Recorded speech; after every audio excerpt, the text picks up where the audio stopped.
بسم اللہ الرحمن الرحیم۔ السلام علیکم۔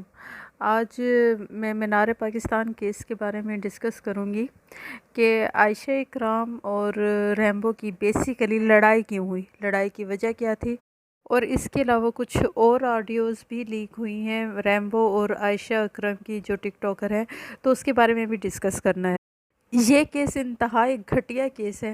اس کیس میں وکٹم نے خود ہی ڈرامہ رچایا ہے اور 14 اگست کے دن کو سلیکٹ کیا ہے ڈرامہ رچانے کے لیے، اور مینار پاکستان کو سلیکٹ کیا ہے، اور ساتھ میں بین الاقوامی سطح پر بھی اور ملکی سطح پر بھی پاکستان کی بدنامی کی ہے۔ بھارتی میڈیا نے بار بار دکھایا اس کیس کو، بار بار اپنے چینلز پہ شو کیا کہ 14 اگست کو مینار پاکستان پہ کیا ہوا۔ اب سوال یہ پیدا ہوتا ہے کہ یہ لڑکی اور اس کا دوست ریمبو جنہوں نے یہ سب کچھ پلان کیا، یہ ایک دوسرے کے خلاف کیوں ہو گئے؟ آخر کیا وجہ بنی کہ ان کی اتنی زیادہ لڑائی ہو گئی؟ یہ سب ایک ڈرامہ تھا۔ مینار پاکستان پہ ایک ڈرامہ رچایا گیا۔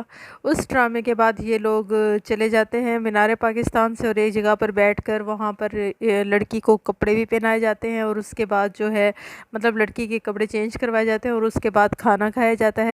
پھر وہاں سے کسی اور جگہ چلے جاتے ہیں اور وہاں پر ان کی ساری گفتگو ہوتی ہے۔ پھر وہاں سے ایک پلاننگ کے تحت یہ کلمہ چوک جاتے ہیں۔ پھر وہاں سے یہ گاڑی پہ کسی اور جگہ جاتے ہیں، اور وہاں پر پھر یہ سوشل میڈیا پہ ایک کوہرام کھڑا کر دیتے ہیں۔ اب اس کے بعد ان کا اصل مقصد تھا پیسے کمانا۔ ایف آئی آر درج ہو گئی۔ ایف آئی آر درج ہونے کے بعد اس بی بی نے پہلا بیان دیا کہ مجھے تو اتنے سارے لوگوں نے میرے ساتھ ہراس کیا، تو پولیس نے اس وجہ سے 300 400 بلکہ 300 400 سے بھی زیادہ لوگوں کو گرفتار کر لیا، اور اس کی وجہ سے، اس لڑکی کی وجہ سے کچھ پولیس افسران بھی معطل ہوئے ہیں جن کا کوئی قصور ہی نہیں تھا۔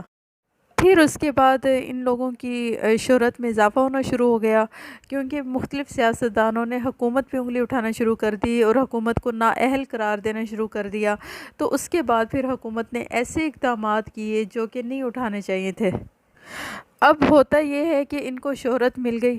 شہرت ملنے کے بعد ان کا اگلا ٹارگٹ تھا کہ ان کو پیسہ چاہیے۔ تو اس کے لیے یہ ریمبو کیا کرتا ہے کہ 3 دن کے بعد، اس واقعے کے 3 دن کے بعد ایک سم خریدتا ہے۔ اب ہوتا یہ ہے کہ اس کیس کا پریشر بیلڈ اپ ہو چکا تھا، اور پولیس دھڑا دھڑ لوگوں کو پکڑ رہی تھی، اور جو لوگ پکڑے جا رہے تھے وہ اپنی جان چھڑوانے کے لیے ان لوگوں سے رابطہ کرتے تھے، کیونکہ آپ کو یہ پتہ ہے کہ حکومت نے یہ اعلان کیا تھا کہ جو اس کیس میں ملوث ہے ان کو سزائے موت تک کی سزا دی جائے گی۔ تو لوگ بہت زیادہ ڈرے ہوئے تھے، اس لیے لوگوں نے عائشہ اکرم اور اس کے ساتھیوں کو کانٹیکٹ کرنا شروع کر دیا۔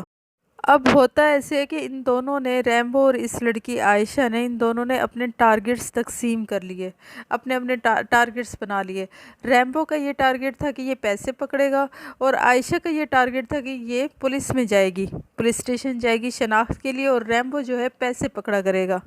اب معلومات ہے کہ انہوں نے تقریباً 7 لوگوں سے پیسے پکڑے ہیں، پیسے بھی اچھے خاصے لیے ہیں، اور یہ ان لوگوں سے، یہ 7 لوگ وہ ہیں جن کو یہ کہا گیا تھا کہ آپ کی شناخت نہیں کریں گے۔ جو اس کی ٹیلی فون کی آڈیو آئی ہے، یہ تو ان 5 لوگوں کی، 6 لوگوں کی بات کر رہی ہے جو شناخت اس نے کر لی ہے۔ ان سے 5-5 لاکھ کا کہہ رہی ہے کہ یہ 5-5 لاکھ تو کر دیں گے، غریب ہیں۔ لیکن جو دوسرے ہیں، معلومات ہے کہ 7 لوگ ہیں، ان سے انہوں نے پیسے لیے، یہ کہہ کے پیسے لیے کہ آپ کی شناخت نہیں کریں گے۔ مطلب یہ جاتی تھی پولیس اسٹیشن جاتی تھی اور بتاتی تھی کہ یہ آدمی انوالو نہیں ہے، یہ آدمی ملوث نہیں ہے، اور ریمبو پیچھے سے اس آدمی کے گھر والوں سے یا اس آدمی سے پیسے لے لیتا تھا۔ اب آپ خود سوچیں، اس نے 6 کی شناخت کی ہے۔ 6 کی شناخت کیوں ہوئی؟ اتنے سارے لوگ تھے تو باقی لوگ کہاں گئے؟ باقی لوگوں کی شناخت کیوں نہیں ہوئی؟ باقیوں میں سے کچھ لوگوں سے یہ رقم وصول کر چکے ہیں۔ اب ان کی لڑائی کس جگہ پہ جا کے ہوتی ہے؟ لڑائی اس جگہ پہ جا کے ہوتی ہے کہ ایک طرف ریمبو ان لوگوں سے پیسے وصول کر رہا ہے، اور دوسری طرف اس لڑکی جو عائشہ ہے، اس کے قریب کوئی ہے، اس کا کوئی قریبی ہے، وہ بھی پیسے وصول کر رہا ہے۔ اب دونوں پیسے وصول کر رہے ہیں۔ تو عائشہ کہتی ہے ریمبو کو کہ جو تم نے پیسے وصول کیے ہیں وہ مجھے دو، ان میں سے مجھے میرا حصہ دو۔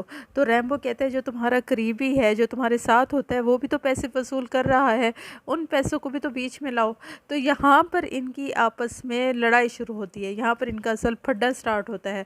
تو اس سرد جنگ کے بعد عائشہ کا جو قریبی ہے، جو عائشہ کے ساتھ ہر وقت رہتا ہے، وہ عائشہ سے کہتا ہے کہ تم ریمبو سے الگ ہو جاؤ، تم اپنی ڈیلنگ خود کرو۔ پھر اس کے بعد عائشہ جو ہے ریمبو سے الگ ہو جاتی ہے اور ڈائریکٹ ڈیلنگ شروع کر دیتی ہے، اور پھر جو ہے ریمبو اور عائشہ کا پراپر جھگڑا سٹارٹ ہو جاتا ہے، اور پھر ریمبو جو ہے عائشہ کو بلیک میل کرنا شروع کر دیتا ہے، اور پھر کچھ ریکارڈنگ یہ عائشہ خود بھی کرتی ہے اور کچھ سرکاری اہلکاروں سے کہتی ہے، سرکاری بندوں سے کہتی ہے کہ میں آپ کو یہ ریکارڈنگ سناؤں گی، اس کو ریمبو کو پھنسائیں، اور اس کے بعد ریمبو کو جیل میں ڈال دیا جاتا ہے۔ اب آپ خود سوچیں کہ یہ ریمبو کہتا ہے کہ پہلے کہتا ہے کہ میں مرنے والا ہوں، مرنے سے پہلے میں جھوٹ نہیں بولوں گا، عائشہ بے قصور تھی، اور پھر اب یہ کہتا ہے کہ سارا کیا دھرا ہی عائشہ کا ہے، عائشہ ایسی ہے تو عائشہ ویسی ہے۔ اور اس کے علاوہ ریمبو کے موبائل سے جتنے بھی ویڈیوز نکلے ہیں اس سے کہیں پر بھی یہ ثابت نہیں ہوتا ہے کہ عائشہ سے زبردستی کی گئی تھی، جو کچھ بھی عائشہ اس کے ساتھ کرتی رہی ہے، جو کوئی بھی ڈانس کی ویڈیوز ہیں یا اس کے علاوہ جو کچھ بھی یہ گند پھیلاتے رہے ہیں، اس سے ایسا کہیں پر بھی نظر نہیں آ رہا ہے کہ عائشہ کے ساتھ کوئی زبردستی ہو رہی ہے۔ اس کے علاوہ 3 اور موبائل سے بھی کچھ ویڈیوز نکلی ہیں، ان سے بھی ایسا نہیں لگتا کہ عائشہ کے ساتھ کوئی زبردستی ہو رہی ہے، سب میں یہی نظر آتا ہے کہ عائشہ کی رضامندی سے سب کچھ ہو رہا ہے۔ اب اگر قانون حرکت میں آتا ہے تو ان کے دونوں کے خلاف ایف آئی آر بنتی ہے، ریمبو کے خلاف بھی اور اس عائشہ کے خلاف بھی، فاحش ویڈیو اور جنسی تعلقات کی پر ان دونوں کے خلاف ایف آئی آر بنتی ہے، اور پتہ نہیں ان کے خلاف یہ ایف آئی آر کیوں نہیں کٹ رہی ہے۔ اور میں آپ کو بتاؤں اس ایف آئی آر پہ ان کو 10 سال کی قید ہو سکتی ہے۔ جب ایک ریمبو جا سکتا ہے جیل میں، جب اس پہ ہو رہا ہے تو اس پہ عائشہ پہ کیوں نہیں؟ عائشہ بھی تو ساتھ ملی ہوئی تھی، ساتھ انوالو تھی ہر معاملے میں۔ اینی ویز یہ سارا ایک ڈرامہ تھا، اور پیسوں کے لیے یہ ایک ڈرامہ رچایا گیا، اور یہ مرکزی ملزم خود ہی سامنے آ گئے۔ اب یہ حکومت کو اور پولیس کو فیصلہ کرنا ہے کہ ان کے خلاف کیا ایکشن لینا چاہیے۔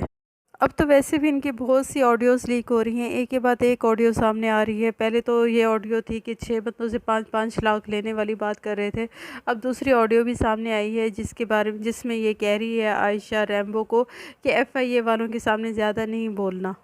عائشہ ٹک ٹاکر کہتی ہے ریمبو کو کہ ایف آئی اے نے میرے موبائل کے بارے میں کچھ نہیں لکھا۔ اس کے بعد ریمبو کہتے ہیں کہ 1.5 لاکھ کا موبائل ہے، آئی ڈی بنانا تھی۔ پھر عائشہ تاکید کرتی ہے کہ زیادہ مت بولنا، صرف اتنا کہہ دینا کہ میڈم کا فون ہے، انہیں پتہ ہوگا، میڈم کا فون ہے، ہم تو صرف ویڈیو شوٹ کرتے ہیں۔ اور پھر ریمبو کہتا ہے ٹھیک ہے میں کہہ دوں گا۔ اب آخر میں آپ کو بتاتے چلوں کہ یہ کیس اب مختلف سائٹ پہ جا رہا ہے، کیونکہ عائشہ پہلے وکٹم تھی، اور اب جو آڈیوز سامنے آئی ہیں ان کے بعد یہ عائشہ ایکیوز بھی بن رہی ہیں، تو جب یہ ایکیوزڈ ہیں تو اس کا مطلب ہے ان کو جیل ہونی چاہیے۔ تو پولیس کا کہنا ہے کہ ہم فورینزک کروا لیں ان سب آڈیوز کی، جب کنفرمیشن ہو جائے گی تو پھر عائشہ کو بھی گرفتار کیا جائے گا۔ دوسری طرف اقرار الحسن نے رو رو کر قوم سے معافی مانگ لی، انہوں نے کہا کہ میں اس ملک میں رہوں گا اور اسی ملک کو ٹھیک کروں گا۔ عائشہ کو اگر پیسے چاہیے ہوتے تو مجھ سے کہتی، میں اسے دے دیتا، مگر ملزمان سے پیسے نہ مانگتی۔ میں نے عائشہ اکرم کا ساتھ دیا، مگر اس نے خود کو سرعام برہنہ کرنے والوں سے سودے بازی شروع کر دی۔ اقرار الحسن نے یہ بھی کہا کہ میں شرمندہ ہوں کہ میں نے عائشہ کا ساتھ دیا۔ میری ویڈیو یہیں تک تھی، اگر آپ کو لگتا ہے کہ میرا چینل سبسکرائب کرنا چاہیے تو کر دیں، اور ساتھ میں بیل آئیکن کے بٹن کو بھی دبا دیں تاکہ میری ویڈیوز آپ تک پہنچتی رہے۔ نیکسٹ ویڈیو تک کے لیے اللہ حافظ۔